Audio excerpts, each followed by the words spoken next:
Bonjour, je vous retrouve aujourd'hui pour un nouveau tuto vidéo pour Shoe & Flower. Alors aujourd'hui, je vais scraper cette petite sourisette vampirette. En fait, j'ai fait une première page avec la maison hantée que vous voyez ici sur la page de droite. Coucou. Je suis dans mon carnet fait maison, là, mon petit carnet que j'ai fait avec le papier centenaire. Donc voilà, donc j'ai fait cette maison-là, j'ai pas fait de tuto, je vous préviens tout de suite. J'ai pas fait de tuto pour la maison hantée et donc je voulais planter le décor encore une fois de ma double page. Donc j'ai commencé par la maison hantée avec le combo couleur, l'ambiance. Vous voyez là, c'est une ambiance assez dark, assez sombre. Et du coup là, je vais faire avec vous la page de gauche. Donc je vais faire une petite mise en scène. Et en fait, le fait d'avoir préparé la page de droite et d'avoir fait le combo couleur et l'ambiance me permet de plus facilement m'attaquer en fait à la mise en scène des personnages à côté. C'est comme ça que je le vois en fait. Donc vous voyez, vous avez l'impression peut-être que je fais dans le désordre parce que j'ai travaillé d'abord à droite, pas à gauche. Mais en fait, c'est comme ça que je me sens à l'aise en fait. Donc voilà. Après, il n'y a pas d'explication non plus tout le temps. C'est comme ça que je ressentais le truc. Alors, je fais d'abord ma petite mise en scène. Alors, je veux pas forcément recouvrir l'intégralité de ma page avec de l'aquarelle. Alors, un peu, enfin, vous avez vu que sur la page de droite, il reste pas beaucoup de blanc, mais voilà, je veux pas je veux pas tout recouvrir intégralement. Et du coup, pour mes tamponnages, je veux pas qu'ils soient tamponnés à même le bord de la page. Donc pour ça, en fait, j'utilise un petit post-it, enfin n'importe quoi, vous pouvez prendre un papier brouillon, que je mets, ou un masking tape, que je mets sur le côté pour que quand je fais le tamponnage, en fait, eh bien j'ai une marge sur le côté où il y a rien du tout, quoi, que j'ai vraiment encore un peu de blanc. Donc le tamponnage n'est pas forcément bien fait, bien précis partout, mais ça me gêne pas. Tant que ça ne baffe pas, en fait, ça me gêne pas, parce que je vais reprendre au crayon, il n'y a pas de souci. Je fais la vampirette aussi directement. Là, le tamponnage se passe plutôt bien. Je m'étais dit, si jamais ça se passe pas bien, je pourrais faire ma mise en couleur à part, mais j'ai pas eu de soucis. Et puis, j'ai fait un petit élément aussi à côté avec la petite pierre tombale. Donc là, j'ai dû mixer un peu la planche de tampon avec le vampire, où il y a les petits ours, je crois, déguisés, et la planche de tampon plus grande où on a la maison hantée. Donc il y a sur la planche de la maison hantée, on a plein d'éléments. Donc j'ai fait un petit mix de tout ça. Alors là, je m'attaque au fond. Donc je veux faire un clair de lune. Donc j'ai matérialisé en fait je crois que j'ai dû prendre un rouleau de masking tape pour avoir un gabarit rond. J'ai fait le tour avec mon crayon, j'ai effacé un peu les contours de mon trait pour pas que ce soit trop marqué. Et puis j'ai commencé en fait à travailler la lune. Alors je veux une lune assez jaune, vous allez voir ça va être un jaune désaturé. Donc je commence avec le gomme gut. Donc je suis avec les aquarelles Daniel Smith. Le gomme gut c'est un jaune assez orangé que je travaille plutôt dilué au début. Alors c'est pas l'orchinacridone non plus, c'est pas tout à fait pareil. Mais je le travaille dilué parce que c'est un jaune orangé qui est quand même assez intense. Donc c'est ma base. Et puis en fait au départ je le fais donc très dilué et je le fais en fait je suis dans mon rond mais je suis aussi à l'extérieur. En fait je floute à l'extérieur pour avoir une sorte de halo comme ça lumineux tout autour. Ça c'est la première étape et ensuite j'essaye d'élargir un peu ma zone mais sans que ce soit trop jaune parce que je vais utiliser du bleu et je veux pas que ça me fasse du vert, enfin en tout cas le moins possible. Donc j'essaye de diluer quand même pas mal pour que la zone de transition se fasse bien entre le jaune jusqu'au blanc du papier avec de l'eau. Et ensuite je m'attaque à la première couche de mon ciel. Donc là je suis avec le bleu Maya de Daniel Smith toujours. Et je travaille avec un mélange, enfin pas de mélange justement, qui est la couleur pure mais diluée. Donc avec un jus plutôt dilué pour avoir quelque chose de très doux. Et je commence d'abord, je retourne ma page, je commence d'abord par le bas qui se retrouve en haut et je m'aide en fait de l'inclinaison de mon papier pour faire descendre l'aquarelle au fur et à mesure. Et j'essaye de faire une transition douce entre ce halo lumineux là, jaune, et ma couleur bleue parce que je veux pas forcément de vert à ce moment-là. Je vais en avoir un peu parce que j'ai été trop loin et je suis allée trop vite en fait plutôt que trop loin, enfin aussi trop loin mais du coup mais je suis allée un peu trop vite. Là j'ai séché, alors je sais pas si je vous ai gardé tous les coups de heat gun que je fais mais j'ai essayé de vous les garder parce que la vidéo ici ça m'a pris 1h30 à peu près l'AREA donc c'était pas très long.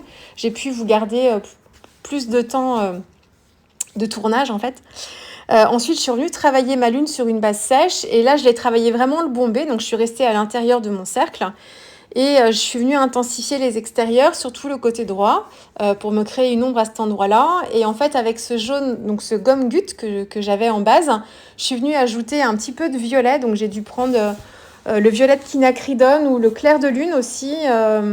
Et j'ai essayé d'assombrir, en fait, de désaturer mon jaune, pas vraiment l'assombrir, mais de le désaturer un petit peu plutôt que d'utiliser un sépia ou un grit paint. Vous pouvez désaturer avec une couleur neutre. Hein. Voilà. Après, on désature avec les complémentaires, toujours si on reste dans le cercle chromatique, encore une fois. Mais bien sûr, avec un sépia, ça marche. Je vous ai fait une vidéo sur tout ça, en fait, sur pourquoi j'essaye de désaturer avec les complémentaires et un peu moins avec les couleurs type sépia, les pigments noirs, tout ça. Enfin voilà, je vous ai fait une vidéo sur tout ça. Il faut aller dans la playlist base aquarelle pour ça. Vous avez une série de vidéos sur le sujet. Alors, j'ai travaillé le bombé, j'ai essayé de faire des petits cratères aussi. Donc, tant que c'était humide, avec la pointe du pinceau et avec une couleur désaturée, je suis venue faire des petits points. J'ai laissé l'aquarelle se diffuser comme ça. Et en fait, j'ai joué sur le degré de séchage. Donc, pendant que c'était en train de se diffuser, pendant que le papier était en train de sécher, je me suis attaquée en fait à l'herbe. Là, j'ai travaillé avec un verre de vessie et un grit paint. Là, je ne suis pas allée désaturer avec une complémentaire. Je suis allée direct au grit paint parce que je voulais quelque chose d'assez sombre. On est encore une fois dans le dark et c'est toujours ma page de droite qui est assez sombre aussi qui me guide. Hein. Donc, je veux du noir en fait, là vraiment. Enfin, du noir. Je veux qu'il y ait voilà, un petit peu de pigment noir. Donc verre de vessie et grit paint et je suis venue travailler les ombres comme ça, donc en jouant sur les nuances pour me faire un sol avec un peu de relief et pas qu'on ait juste un rectangle ou un aplat de couleurs tout uniforme. Et tant que ma lune était encore un peu mouillée, je suis revenue avec la pointe de mon pinceau, toujours dans le mélange gomme gut et violet, donc pour avoir un jaune désaturé. Et là où j'avais fait déjà les cratères, je suis revenue avec la pointe de pinceau au même endroit pour recommencer un petit peu et intensifier un petit peu l'intérieur. Donc ça, faut pas le faire tout en même temps parce que votre papier, en fait, si c'est au début que vous l'avez mouillé, il va y avoir trop d'eau dans le papier et en fait, ça va fuser trop large. Donc il faut le faire un petit peu, attendre que ça se diffuse et puis attendre que le papier sèche un tout petit peu ou que l'humidité soit un petit peu moins forte pour revenir travailler à l'intérieur des cratères. Du coup, comme le papier sera moins humide, votre couleur, elle va fuser mais un petit peu moins et ainsi de suite. C'est pour ça qu'il faut attendre. Et là, c'est pas le heat gun qui vous aidera, c'est vraiment il faut attendre que le papier sèche un petit peu. Donc ça, c'est pour la lune. Et ensuite, je suis revenue travailler le ciel parce que c'était pas assez foncé. C'était volontaire au début. Hein, j'y suis allée progressivement. Donc, il me faut en fait une intensité proche de celle de la page de droite. Alors, je suis pas allée aussi loin quand même dans le noir, mais parce que j'ai utilisé du grit paint pour la page de droite à la toute fin. Mais je reviens quand même avec toujours le bleu Maya et j'y ajoute un peu d'apatite, voire même de la quinite. Oh, je sais plus, j'ai peut-être même pris du grit paint carrément. Et je suis venue comme ça recommencer. Donc je fais le ciel plus sombre à gauche puisque j'ai la lune à droite. Donc, je fais pas comme pour la maison hantée où on imagine que la lune, elle est derrière. On a une source de lumière derrière. C'est une lune pleine, très, très lumineuse. Elle est derrière et du coup, ça nous crée un halo de lumière tout autour de la maison. Là, en fait, la lumière, elle vient de droite en haut. Donc, j'ai mon ciel, en fait, qui va bénéficier de la clarté de la lune et qui va être plus sombre quand on va s'éloigner. Voilà dans l'esprit, hein. Donc, je suis revenue travailler et là où je suis allée trop vite, c'est que je suis allée directement sur la base sèche de mon papier avec ma couleur qui était un petit peu plus pure et je suis allée un peu trop loin vers le jaune. J'aurais dû en fait commencer par mouiller mon papier, remouiller le papier et j'aurais dû me servir de l'eau et de l'humidité du papier pour faire mes fusions. Là, j'y suis allée à sec et du coup, j'ai été trop loin. Et alors, pourquoi je vous dis que je me suis trompée? C'est parce que je ne voulais pas de vert dans mon ciel. Hein. Je vous le répète, hein. Le jaune et le bleu, dans le cercle chromatique, ça nous donne du vert. Donc, si mon aquarelle bleue rencontre mon aquarelle jaune, quand c'est mouillé, quand c'est humide, quand l'aquarelle n'est pas encore sèche, ça me provoque du vert à la zone de transition. Mais même si mon aquarelle jaune est sèche, si j'ai un fond jaune et qu'il est sec, si je mets une aquarelle bleue par-dessus, un petit peu diluée avec la transparence, ça va quand même avoir un effet de couche et je vais avoir une nuance de vert. hein, même si les couleurs étaient sèches, même si mon fond était sec, si vous faites un fond jaune et que vous faites un jus bleu par-dessus, vous allez avoir en fait une nuance verte qui va se créer. Donc là, du coup, c'est ce qui s'est un petit peu passé sur le bord de la lune. J'aurais dû flouter en fait avec de l'eau tout le contour de ma lune. Et j'aurais dû, et puis toute ma page, là où je veux mettre du bleu, en fait, là où je travaille le ciel. Et j'aurais dû, avec mon mélange un peu moins dilué, donc un peu plus fort en pigment, travailler d'abord sur le côté gauche et m'aider de la fusion avec l'eau pour ramener ma couleur petit à petit vers le halo de lumière, quoi. Enfin voilà, bref, je vous fais part un peu. En fait, tout ça, c'est pas compliqué, mais ça demande un peu de pratique. Et vous voyez, même quand on en a comme moi, ben quelquefois, je vous dis, je le sais, je vous l'explique, mais je suis allée trop vite en fait. Donc après, on essaye de se corriger comme on peut. Et puis si c'est pas parfait, c'est pas grave. Mais voilà, je vous fais part de mon expérience. Alors, et j'ai fait des petits effets aussi avec mon aquarelle moins diluée pour faire des petites traînées de nuages aussi pour apporter un peu plus d'intérêt à mon fond de page. Pour la pierre tombale, j'ai utilisé du grit paint dilué. Je voulais un gris plutôt clair.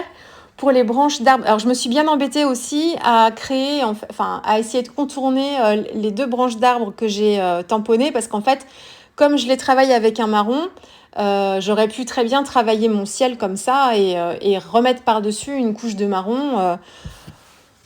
C'est vraiment s'embêter pour pas grand-chose là, hein. Donc, et même le fluide du masquage, franchement, là quand on travaille comme ça, en plus là je suis sur la partie la plus sombre de ma page, sur le côté gauche.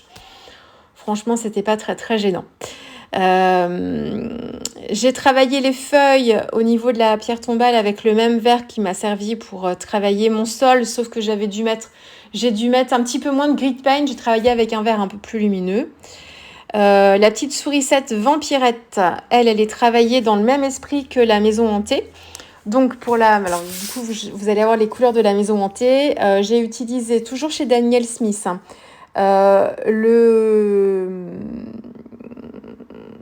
j'ai toujours un doute. Le rouge outre-mer ou rose outre-mer. Je ne sais pas si ça existe le rouge outre-mer. Je pense que c'est le rose. Le rose outre-mer avec le violet de quinacridone et le clair de lune. C'est mon combo gagnant là. Un peu de rhodonite véritable aussi. Je pense à certains endroits quand je voulais un rose un petit peu plus doux. Voilà. Et puis pour les ailes de chauve-souris et la tête de la sourisette, c'est du grit paint très dilué. À moins que j'ai pris l'indigo. J'ai peut-être pris l'indigo. Enfin, franchement, entre l'indigo... Enfin, si, il y a une nuance un peu bleutée dans l'indigo, mais c'est un indigo qui est relativement gris chez Daniel Smith. Toujours très dilué, hein, par contre. Et puis, donc, la cape, elle est faite en violette, pourpre, violet. Et en fait, la toge, juste en dessous de la cape, c'est avec un noir. Donc là, j'ai fait gris paint et sépia. Et j'ai essayé, parce que le grit paint est un gris, le sépia est un marron. Donc si je veux un noir et aller vite, il faut que je mélange les deux. Si je veux faire un noir avec les couleurs primaires, je les mélange toutes les 3 à proportion égale. Et j'obtiens un noir plus intéressant que le mélange sépia et grit paint. Parce que vous avez toujours une petite nuance, soit une nuance de rouge, une nuance de bleu, une nuance chaude ou une nuance froide. Qui va venir donner un petit peu d'intérêt. Bon, là, j'ai été vite. Sépia, grit paint et j'ai mon noir. C'est pareil pour la chauve-souris que je travaille ici à part. Qu'est-ce que j'ai fait d'autre ? Je réfléchis. Je ne l'ai pas sous les yeux, ma page. J'ai dû compléter le tamponnage avec une petite araignée. Oui, c'est ça. Donc là, je travaille... Alors, là, la chauve-souris, elle est assez petite. Hein, donc, il faut que je vous zoome d'ailleurs. Là, je vous zoomerai avant de charger la vidéo parce que là, c'est tout petit. En fait, je travaille avec un pinceau super fin pour ce genre de choses. Surtout que je viens travailler les ombres au niveau, en fait, des quoi ? Comment ça s'appelle ?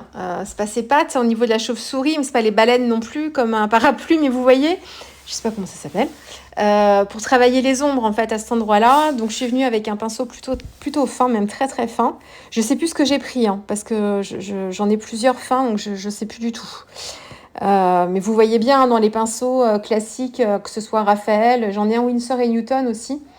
J'en ai d'autres de Black Velvet aussi, Black Velvet, de la série Silver, enfin j'en ai plusieurs.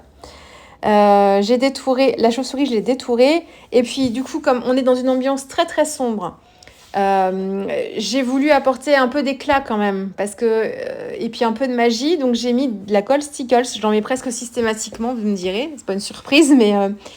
et là, alors là, du coup, ça a été encore hyper compliqué de vous prendre les photos. Parce que oui, ce sont deux doubles pages qui sont sombres. Mais quand on les voit en fait en vrai, ça fait pas terne en fait, c'est pas à ce point. Et du coup, avec les petites paillettes dorées, ça apporte un petit peu d'éclat. Donc vous voyez, là j'essaye de vous filmer pour que vous puissiez voir les reflets des paillettes, parce que quand il n'y a pas la lumière dedans, ça fait en fait...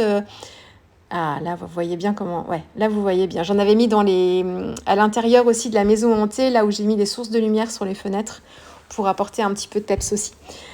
Oui, en fait, sur les photos, vous allez voir que des petits points un peu marrons ou assez foncés, en fait, du coup, qui ternissent la photo.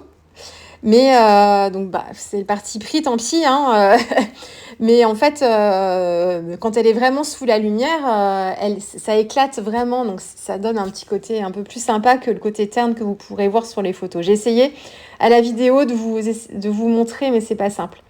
Et puis ce que j'ai pas fait ici